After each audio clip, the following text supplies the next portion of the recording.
Fashion designer എന്ന നിങ്ങളുടെ സ്വപ്നം യാഥാർത്ഥ്യമാക്കൂ. ഭാവി സുരക്ഷിതമാക്കൂ. കൂടുതൽ വിവരങ്ങൾക്ക് ഓഫീസുമായി ബന്ധപ്പെടുക. Oyak tower, Nilambur road, Wandoor. Branch Kalikavu. Oyak, transforming dream into reality. Moothedam Moochakkulam നിവാസികളുടെ പ്രശ്നങ്ങൾ നേരിട്ട് കണ്ട് പ്രിയങ്ക തകർന്ന ട്രെഞ്ചുകൾ കാട്ടിലൂടെ നടന്ന് സന്ദർശിച്ചു. വനം വകുപ്പിനോട് ആശങ്ക അറിയിച്ചു.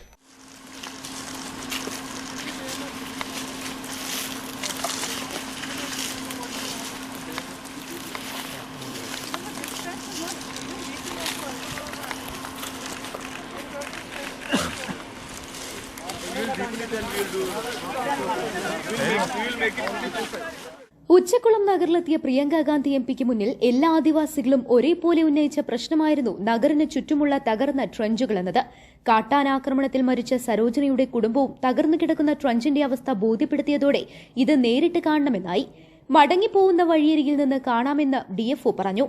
മടങ്ങും വഴി വാച്ച് ടവറിന് സമീപത്തെ ട്രഞ്ചിനരികിൽ വാഹനം നിർത്തി പുറത്തിറങ്ങിയ പ്രിയങ്കയെ അധികം തകരാറ് സംഭവിക്കാത്ത ട്രഞ്ചാണ് ആദ്യം വനം അധികൃതർ കാണിച്ചു നൽകിയത്.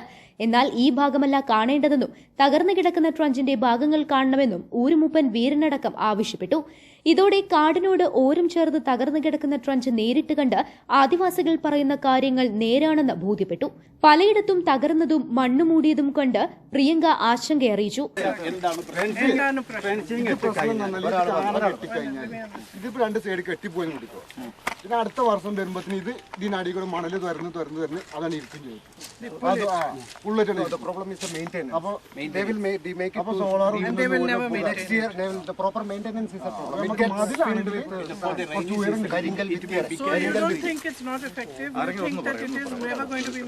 അതല്ല ഇവിടെ പറഞ്ഞുണ്ടാക്കിയത് എപ്പോഴുണ്ടാക്കിയ കുളം ഉണ്ടാക്കിയിട്ട് ഇപ്പൊ 2 വർഷം 3 പഴയ കുളമാണ്. ഒരു മിനിറ്റ് കുളം വന്നതിന് ശേഷമാണ് ഇത് കൂടിയത്. ഇതിനു മുമ്പേ പരാതികൾ ഞങ്ങൾ ഒരുപാട് കൊടുത്തിട്ടുണ്ട്.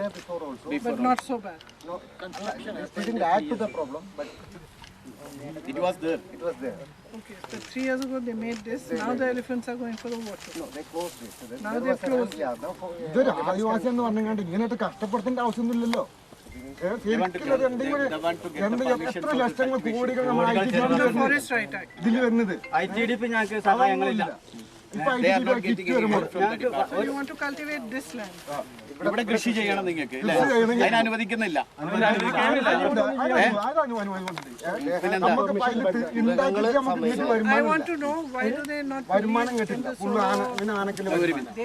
പ്രദേശവാസികളോടൊപ്പം ഏറെ നേരം ട്രഞ്ചിന്റെ പല ഭാഗങ്ങൾ കണ്ട് അവരുടെ പരാതി കേട്ട പ്രിയങ്ക ആനകൾ ഇറങ്ങുന്നത് തടയാൻ നിലവിലെ ട്രഞ്ചുകൾ അപര്യാപ്തമാണെന്ന് കൂടെയുണ്ടായിരുന്ന ഡിഎഫ്ഒ ജി ധനിക് ലാലിനോട് പറഞ്ഞു. പ്രദേശവാസികളുടെ പരാതി ന്യായമാണെന്നും 40ഓളം വർഷങ്ങൾക്ക് മുൻപ് പണിത ട്രഞ്ചിന്റെ അറ്റകുറ്റപ്പണികൾ യഥാസമയം നടത്താത്തത് ജനങ്ങളുടെ വിശ്വാസം നഷ്ടപ്പെടുത്തുന്നതിന് ഇടയാക്കിയിട്ടുണ്ട്. അവരെ ബോധ്യപ്പെടുത്തുന്ന നിലയിൽ സംരക്ഷണ ഭിത്തി നിർമ്മിക്കാൻ നടപടികൾ വേണമെന്നും അവർ അഭിപ്രായപ്പെട്ടു. നിലവിലെ ട്രഞ്ചുകൾ മണ്ണ് മാറ്റി ആഴം വർദ്ധിപ്പിക്കുന്നതിനും ട്രഞ്ചിലെ കാട് വെട്ടുന്നതിനും തൊഴിലുറപ്പ് പദ്ധതി പ്രയോഗപ്പെടുത്താൻ ശ്രമിക്കണമെന്നും അവർ അഭിപ്രായപ്പെട്ടു. News bureau, Moothedam. സ്വന്തം ഹൈസ്പീഡ് ഇന്റർനെറ്റ്, നമ്മുടെ സ്വന്തം ഇന്റർനെറ്റ്.